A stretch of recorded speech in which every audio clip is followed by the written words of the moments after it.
Find the domain of the function f of x, y, z is equal to the square root of 169 minus x squared minus y squared minus z squared. So this is fun. We have a function here of 3 independent variables. So the graph of this is going to reside in R4. Now, even though we have a function now with 3 independent variables, the process of finding the domain remains the same. So the first thing that we want to think to ourselves is what possibly could make this function undefined? Well, we notice here we have a square root. So again, we think to ourselves, all right, well, we know that the argument of the even root radical must be greater than or equal to 0. So in other words, the values of these variables x, y, and z that are going to make the argument negative must be excluded. So to find the domain,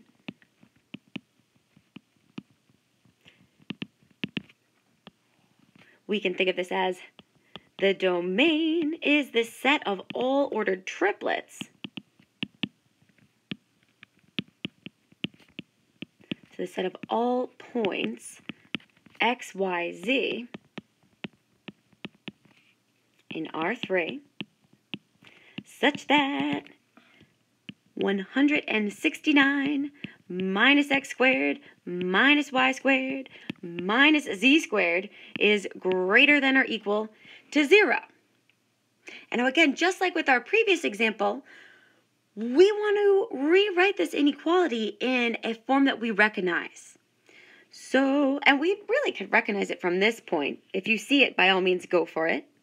But what I'm going to do here is I'm going to bring all of these variables that could make our argument negative. I'm going to bring them over to one side and rewrite this as 169 is greater than or equal to positive x squared plus y squared plus z squared.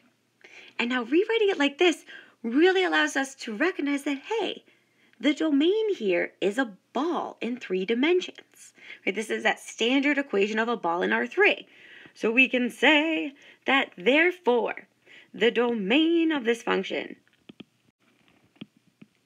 so the domain of our function f is a closed ball in 3 dimensions. So a closed ball in R3, because it's the set of all the ordered pairs within and on this ball in R3. And it is specifically centered at the origin, 0, 0, 0, with a radius of 13. So this is our beautiful final answer. The domain of this function with 3 independent variables is a closed ball in 3 dimensions, centered at the origin with a radius of 13.